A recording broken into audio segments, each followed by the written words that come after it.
अभिमन्यु उस खामोशी को तोड़ते हुए डायना को एकटक नजर से देखते हुए उससे पूछता है, तुम किस बात की बात कर रही हो डायना?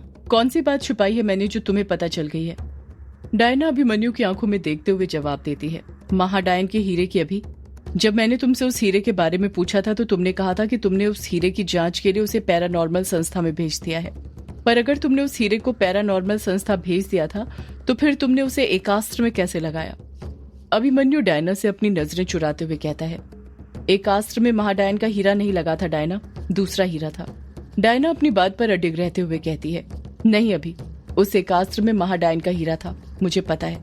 मैं उस वक्त भले ही बेसुध थी, होश में नहीं थी, पर मेरी आंखें खुली थी। और महाडायन का ही एक ऐसा हीरा है जिसके अंदर से हरी रोशनी निकलती है, और उस रात भी एकास्त्र के अंदर से हरी रोशनी ही निकल रही थी। मेरी इन्हीं आंखों ने ग्रेवयार्ड कोठी के अंदर हरी रोशनी को सब जगह बिखरते हुए देखा था, जिससे वो काला साया भाग गया था। अभिमन्यु खामोश हो जाता है।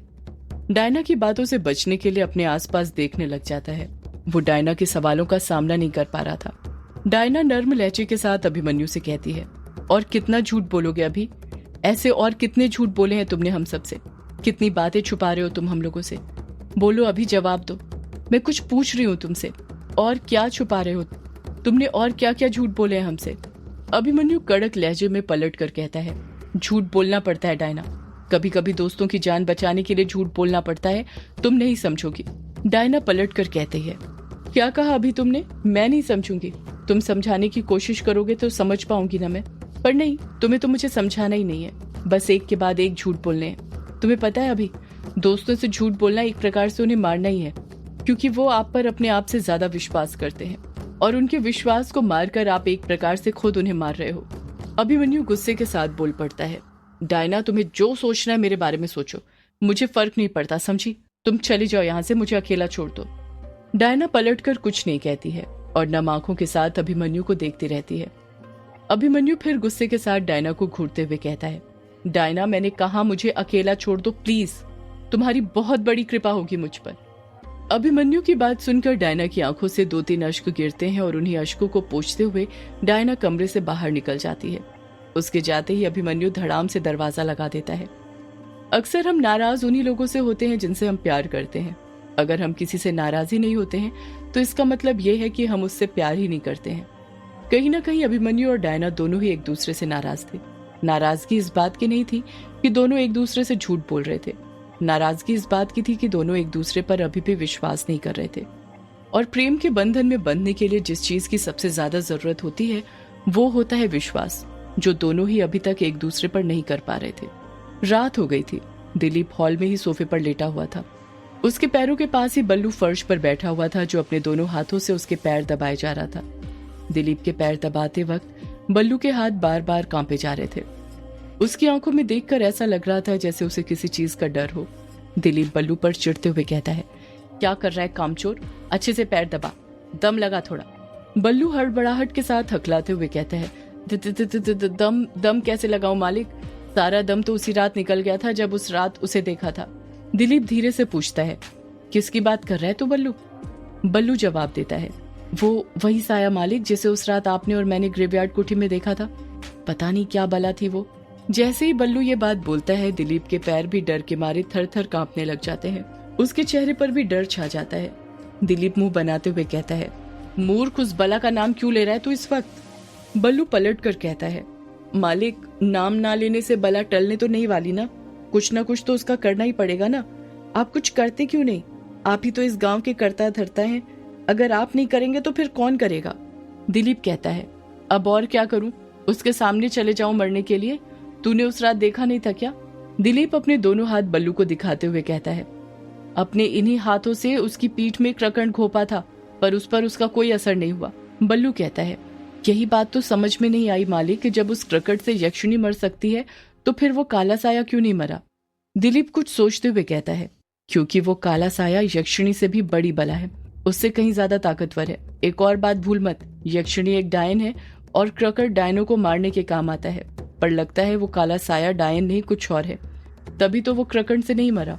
बल्लू तुरंत पूछता है, तो फिर वो कैसे मरेगा मालिक?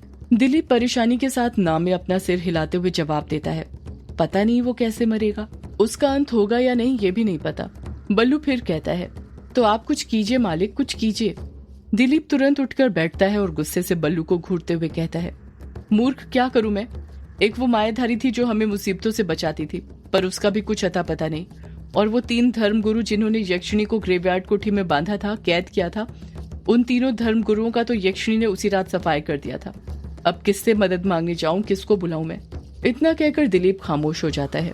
बल्लू भी खामोश हो जाता है। वो पलटकर कुछ नहीं कहता है। दोनों के बीच खामोशी छाई थी कि तभी दिलीप के दिमाग में कुछ आता है और वो हड़बड़ाहट के साथ कहता है, एक रास्ता है जिससे ये सब रोका जा सकता है।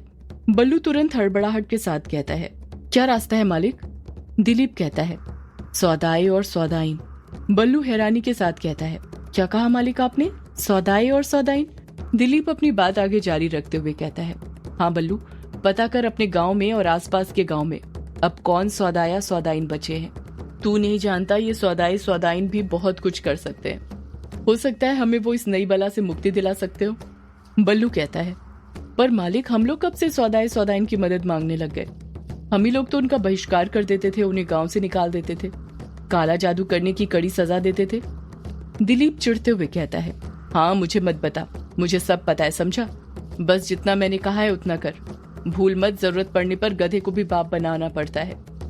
इसे भी ऐसा ही कुछ समझ ले बस। और जल्द से जल्द पता कर कि अब गांव में कितने सौदाई सौदाइन बचे। दिलीप और बल्लू आपस में बात कर ही रहे थे कि तभी दिलीप को किसी के कदमों की आहट सुनाई देती है और वो तुरंत खामोश हो जाता है। जब दिलीप दरवाजे की तरफ अपनी नजरें करता है तो देखता है कि उसकी तरफ कोई और नहीं बल्कि युग अपने कदम बढ़ाए जा रहा था, जिसके कदम लड़खड़ाए जा रहे थे। उसकी चाल से साफ समझ आ रहा था कि उसने आज भी पीकर रखी थी।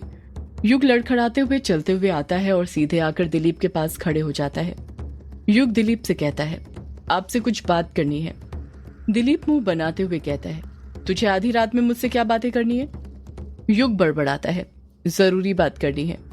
दिलीप युग को ऊपर से लेकर नीचे तक देखते हुए कहता है, क्या जरूरी बात करनी तुझे? और तूने ये कितनी पी रखी है कि तुझसे ठीक से खड़ा भी नहीं हुआ जा रहा? युग अपनी बात बड़बड़ाते हुए जवाब देता है, जरूरी बात करनी है, जरूरी बात करनी है। दिलीप चिढ़ते हुए कहता है, हाँ हाँ बोल, क्या जरूरी बात करनी है?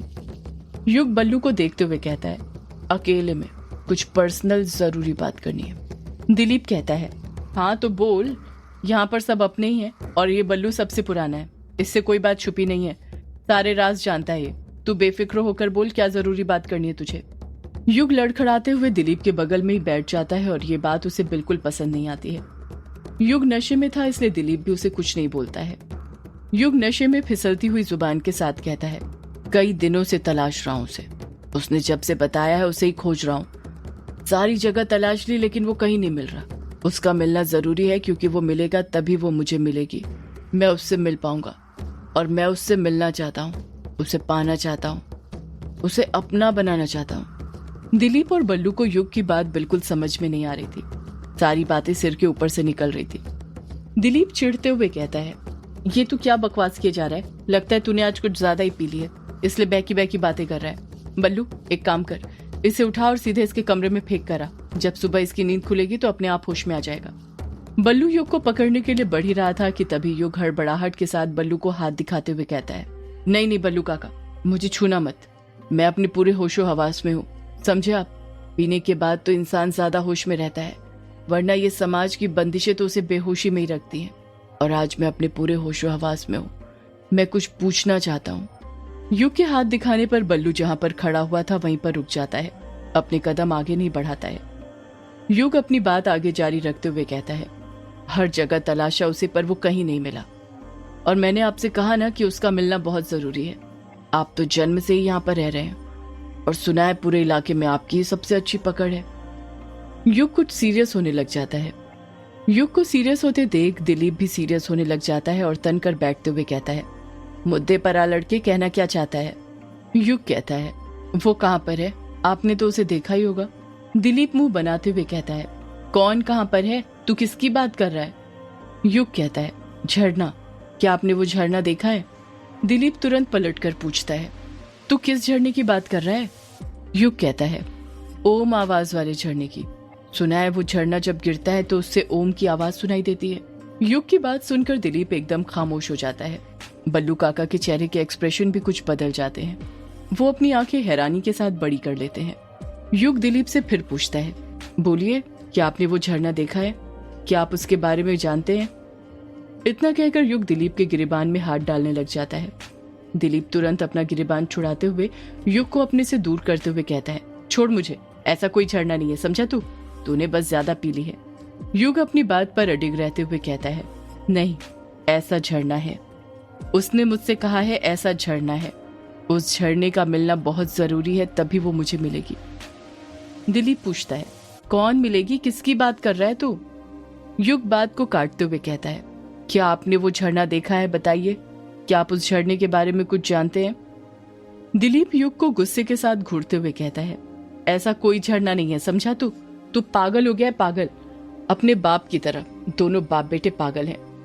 युग कहता है, मेरे पापा पागल नहीं है। दिलीप फिर गुस्से में कहते हैं, तेरा बाप पागल था और तू भी पागल है, समझा? दोनों बहकी बहकी बातें करते हैं। एक को यक्षिणी के बारे में जानना था, उससे मिलना था, और एक को झरना देखना है, एक ऐसा झरना जो है ही नहीं। सारे पागल मेरे मथे चढ़ने थे। युग बड़बड़ाता है, नहीं, मेरे पापा पागल नहीं थे, यक्षिणी है और झरना भी है। पापा पागल नहीं थे। यही बड़बड़ाते हुए युग सोफे पर ही बेहोश हो जाता है। उसके बेहोश होते ही बल्लू काका युग को पकड़ते हुए कहते हैं, छोटे मालिक। दिलीप चिढ़ते हुए कहता है, बल्लू छोड़ दे इसे यहीं पर, पागल हो गया है ये, अपने बाप की तरह, पागलों की तरह बातें कर रहा है। बल्लू पलट कर कहता है, पागलों की तरह कहाँ मालिक? सही तो बोल रहे थे छोटे मालिक। आपने उन्हें ओम आवाज वाले झरने के बारे में बताया क्यों नहीं? दिलीप तुरंत पलट कर कहता है, क्या बताता? बल्लू कहता है, वही जो आपने मुझे बताया था जब आप छोटे थे, तो आपको लेखक बाबू ने उस झरने के बारे में बताया था। वो तो आपको वहां पर ले जाना चाहते थे, पर आप गए नहीं। दिलीप चिढ़ते हुए कहता है, नहीं गया क्योंकि वो पागल था, पागलों की तरह बातें करता था। कहता था उसे भूत दिखते हैं, उससे बातें करते हैं, उसे कहानियां सुनाते हैं। उस पागल के साथ चले जाता तो मैं भी पागल हो जाता। अच्छा ही हुआ कि बचपन में उसके साथ मैं कहीं नहीं गया, उससे दूर ही रहा, वरना मेरा भी उसी की तरह हश्र होता, लाश तक नहीं मिलती। बल्लू शांत हो जाता है, पर फिर युग को देखते हुए कहता है, पर फिर भी मालिक, आपने भले ही वो झरना देखा ना हो, पर जानते तो थे न कि लेखक बाबू ने वैसा झरना देखा है। यही बता देते, हो सकता है युग बाबू की कुछ मदद हो जाती, वो उस झरने को किसी तरह ढूंढ लेते। दिलीप कहता है, और उस झरने को ढूंढ कर क्या करेगा वो? क्या ये बताया उसने? बल्लू खामोश हो जाता है। दिलीप अपने अंदर की सारी भड़ास निकालते हुए कहता है, नहीं बताया ना, तो फिर हम उसे कुछ क्यों बताएं? ये बात अपने दिमाग में बैठा ले बल्लू, जितना युग को पता चलना था वो सब हम उसे बता चुके हैं। इससे ज्यादा और कुछ पता नहीं चलना चाहिए, अनुराग के बारे में भी नहीं। बल्लू पलट कर कहता है, पर मालिक, मुझे लगता है कि छोटे मालिक को वो बात तो पता होनी चाहिए। आखिर लेखक बाबू उसके पिता थे, उससे ये बातें छुपाना ठीक नहीं। दिलीप चिढ़ते हुए कहता है, तेरे एक बार में समझ में नहीं आता क्या? मैंने क्या कहा? तू मेरा वफादार नौकर है या इस युग का? बल्लू अपना सिर झुकाते हुए कहता है, आपका मालिक, आपके सिवा मेरा है ही कौन? दिलीप कहता है, तो बस ये गांठ बांध ले कि युग को अनुराग के बारे में कुछ पता नहीं चलना चाहिए। दिलीप ने बल्लू से अभी ये कहा ही था कि अभिमन्यु की आवाज सुनाई देती है। क्या पता नहीं चलना चाहिए युग को? जब दिलीप और बल्लू पीछे मुड़ते हैं और वहां पर अभिमन्यु को देखते हैं तो दंग रह जाते हैं। उसे देख उनके पैरों तले जमीन खिसक जाती है। अभिमन्यु ने कुछ ऐसी बात सुन ली थी जो उसे नहीं सुननी चाहिए थी। दिलीप और अभिमन्यु दोनों की आंखें खुली की खुली रह गई थी। सदियों से है पुरानी